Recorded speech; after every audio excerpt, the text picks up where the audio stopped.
Zamanın düzgün dəyərləndirilməsi mənə elə gəlir ki, kitab oxumaqla da nəticələnə bilər. Mütaliə də təbii ki, buna təsir göstərir və sən kitab oxuyanda zamanın necə keçdiyinin fərqinə varmırsan. Əziz tamaşaçılar, indi oxumağa dəyər rubrikası olacaq və bu rubrikada bizim sevimli Mürşid müəllimimiz elə bir əsərdən danışacaq ki, həmin əsərin qəhrəmanı da bir növ zamanın gözəl, yaxşı mənada qurbanı olur. Yəni, zaman həmin bu qəhrəmanı elə dəyişir ki, özünə xas olan, əvvəllər ona xas olan xoşa gəlməz xüsusiyyətlər zamanla aradan çıxır. Belə bir ifadə var, Aysel, deyir, mən belə deyildim, yaşarkən oldum. Bəli, indi görək bu əsərin qəhrəmanı necə idi, necə oldu, bunu Mürşid müəllim deyəcək. Sabahınız xeyir olsun, Mürşid müəllim. Salam, sabahınız xeyir olsun, Aysel xanım, Firuz bəy, siz necəsiz? Yaxşı, siz necəsiz? Təşəkkür edirəm, əla. Yaxşı olun. Və sizlə görüşə bu dəfə fransız ədəbiyyatından bir nümunəsinə gəlmişəm. Alexander Dumas, Graf Monte Cristo. Ümumiyyətlə, bu kitabları araşdıranda çox maraqlı bir faktla rastlaşdım ki, sən demə, o vaxtın əsərləri ilk olaraq kitab şəklində deyil, jurnallarda hissə-hissə dərc olunurdu. Sanki bizim bir seriallar kimi. Yəni, əslində, vaxt gedir, amma siz deyən kimi vaxt gedir, amma insanlar dəyişmir, zövqlər dəyişmir. Bu əsərin mövzusu çox maraqlıdır, insanı cəlb edir. Çünki burada bir ədalət mövzusu var. İlahi ədalət. İnsan fikirləşir ki, bəzən çətin vəziyyətdə olanda, hansı haqsızlıqlarla rastlaşanda, əgər onun fövqəladə bir qüvvəsi olsaydı, gücü olsaydı, o özü necə bu ədaləti yarada bilərdi. Və əsərin də qəhrəmanı, gənc bir oğlan, bir anda onun həyatı alt-üst olur. Onun mülkü, evi, var-dövləti əlindən gedir, hətta sevgilisi də ondan gedir və o həbsxanaya düşür. Uzun illər həbsxanada qalır və bir növ həyatın ən dibinə enir. Ölümlə üz-üzə qalır. Və gözlənilmədən bir möcüzə baş verir. Mən təfərrüatları qeyd eləmək istəmirəm, kitabı oxuyanda sizə üçün maraqlı olsun. Və bir müddətdən sonra həmin o həyatın dibinə düşmüş bir insan artıq güclü, imkanlı, varlı bir şəxsə çevrilir. İlk olaraq o nə edir? Ona yaxşılıq etmiş, ona kömək etmiş insanlara da bir növ əvəz çıxır, kömək edir, yaxşılıq edir, onların borclarını ödür və s. Sonra isə başlayır, əsas məsələyə keçir. O düşmənlərindən qisas alma, intiqam alma planını qurmağa başlayır.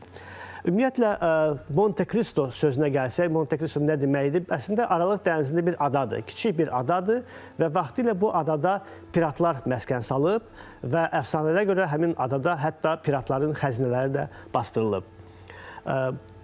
Edmond Dantes əslində bir ədəbi personaj olmaqla bərabər onun bir prototipi də var. Prototip bu François Picot adlı bir çəkməçi olur. Onun dostları, dırnaq arasında dostları onu şərləyirlər, ittiham edirlər və o düz 7 il həbsxanada yatır. Çünki, amma günahsız şəkildə. Onun da bütün var-dövləti onun əlindən çıxır. Onun nişanlısı onu 2 il gözləyəndən sonra o da başqasına ərə gedir.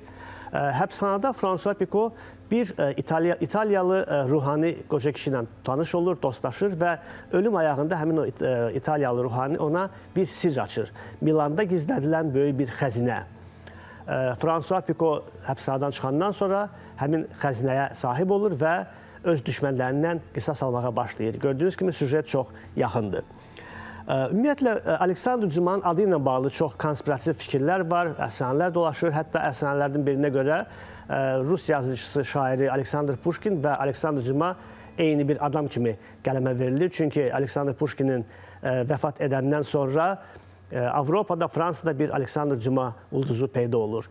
Və həmin o konspirativ fikrin tərəfdarları onu da göstərirlər ki, misal çəkirlər, məhz bu əsəri misal çəkirlər ki, Graf Monte Cristo'da bildiyiniz kimi əsərin qəhrəman adı Edmond Dantesdir. Pushkin isə dueldə ölümcül yaralayan zabitin də adı George Dantesdir. Yəni, belə oxşar paralellər də gətirirlər. Ümumiyyətlə, keçək yenidən bizim əsərə. Graf Monte Cristo əsəri Alexander Dumas'a böyük şöhrət gətirir və şöhrətlə əlavə çoxlu pul da gətirir. O pulun müqabilində özünə ev alır, torpaq alır və həmin torpaq sahəsində özü üçün böyük bir qəsr tikdirir. Qəsrin adını da qoyur, bəli, Monte Cristo qəsri, yəni öz əsərinin şərəfinə. Mən düşünürəm ki, 2 sözlə bu kitabı ifadə etmək olsa, mən deyərdim ki, oxumağa dəyər.